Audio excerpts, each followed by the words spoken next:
যেটা সবচেয়ে বেশি গুরুত্বপূর্ণ। আমরা যারা মুসলমান আছি, আমরা চেষ্টা করব বেশি করে আলহামদুলিল্লাহটা বলার। কারণ এটার মাধ্যমে আমরা আল্লাহর কাছে আমাদের শুকরিয়াটা গুজার করি। আসসালামু আলাইকুম। আজকালকাল আমাদের সবার মধ্যে নেগেটিভ থটস অনেক বেশি দেখা দেয়। মানে হচ্ছে নিজেদেরকে আমরা অনেক বেশি ছোট করে চিন্তা করি, বা সবকিছুতে একটা নেগেটিভ জিনিস আমাদের মধ্যে আছে। এই জিনিসটাকে দূর করার জন্য কিছু কিছু উপায় আছে, আশা করি আপনাদের কাজে লাগবে। প্রথমত হচ্ছে আপনারা কাজে কর্মে ব্যস্ত থাকবেন, নিজেকে কখনোই একদম ফ্রি রাখবেন না। আপনাদের পছন্দ মতো যে কাজটা আছে আপনারা সেটা করবেন। কারো যদি গান গাইতে ভালো লাগে, কারো যদি ফুটবল খেলতে পছন্দ, বা কারো দেখা যায় রান্না করতে সে ভালোবাসে, তো সে কাজটা করবেন। আপনার যার যে কাজটা করতে ভালো লাগে সে কাজটা করবেন। এটাতে হবে কি, আপনাদের মানে ব্রেনটা ব্যস্ত থাকবে, আপনারা খালি বসে থাকবেন না। আপনি যখন ফ্রি মাইন্ডেড থাকবেন, খালি বসে থাকবেন, তখন আপনার মাথার মধ্যে নানা ধরনের চিন্তা আসবে, নানা ধরনের মাথার মধ্যে ঘুরপাক খাবে চিন্তাধারা। কিন্তু যখন আপনি ব্যস্ত থাকবেন তখন সেসব চিন্তাধারা আপনার মাথায় আসবে না। ঠিক আছে? এরপর আমি আপনাদেরকে বলবো, আপনারা আল্লাহর ওয়াস্তে বাহিরের যে ভাজা পোড়া খাবার আছে সেগুলো অ্যাভয়েড করবেন। ঘরের খাবার খাবেন, ভালো ভালো খাবার খাবেন, এবং হচ্ছে নিয়মিত পানি খাবেন, নিয়মিত ঘুমাবেন, আর হচ্ছে ব্যায়াম করবেন। ব্যায়াম জিনিসটা অনেক অনেক বেশি দরকার। কারণ হচ্ছে আপনারা যখন প্রতিনিয়ত শরীর চর্চা করবেন, আপনারা নিজেদের বডিকে অনেক বেশি টাইম দিবেন, সেটা আপনার মস্তিষ্কের উপর কিন্তু অনেকটা প্রভাব ফেলবে। ঠিক আছে?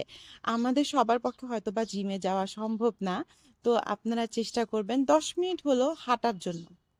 আপনাদের একটা কথা বলবো, সেটা হচ্ছে যতটুকু সম্ভব, যদি 5 মিনিট 10 মিনিট বা এর চেয়েও বেশি সময় সম্ভব হয়ে থাকে, প্রকৃতির মাঝে থাকবেন। প্রকৃতির মাঝে আপনি যত বেশি থাকবেন আপনার মাঝে কিন্তু নেগেটিভ থটসটা তত বেশি কম আসবে।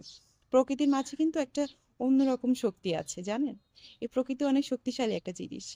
আর যদি সম্ভব হয় কোথাও প্রকৃতির জায়গায় ঘুরতে যাবেন। যেমন আমার সমুদ্র খুব বেশি পছন্দ, আমি অনেক বেশি সমুদ্রকে ভালোবাসি, এবং আমার বাসার পাশেই বিচ আছে আলহামদুলিল্লাহ।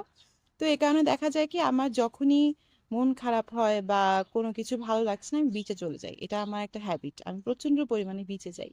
তো আপনাদের যদি এরকম সম্ভব হয়ে থাকে, বিচে যাবেন কিংবা কোনো পার্কে যাবেন যেখানে প্রকৃতি খুব সুন্দর, পার্কটা দেখতে খুব সুন্দর, সেখানে আপনাদের ভালো লাগবে।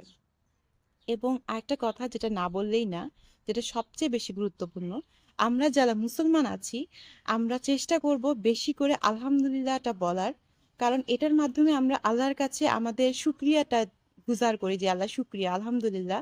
কারণ আমাদের থেকেও তো খারাপ অবস্থায় মানুষ আছে, তাই না? আছে তো, এমন তো না যে নাই।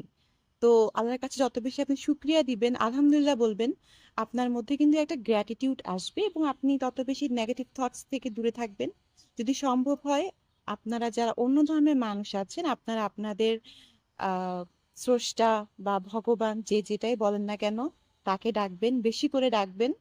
দেখবেন দিন শেষে আমরা কিন্তু সবাই মানুষ, এবং আমরা যদি আমাদের স্রষ্টার কাছে নিজেদেরকে আত্মসমর্পণ করি, আমাদের হাজারটা প্রবলেমের সলিউশন কিন্তু চলে আসে। আর এই যে নেগেটিভ থটস, নিজেকে ছোট করে ভাবা, বা আমাদের মধ্যে বিভিন্ন ধরনের হীনমন্যতা আসা, এগুলো কিন্তু আস্তে আস্তে সবই চলে যাবে, যদি আপনি আপনার আল্লাহর কাছে, আপনার স্রষ্টার কাছে আপনি একদম নিবেদিত প্রাণ থাকেন।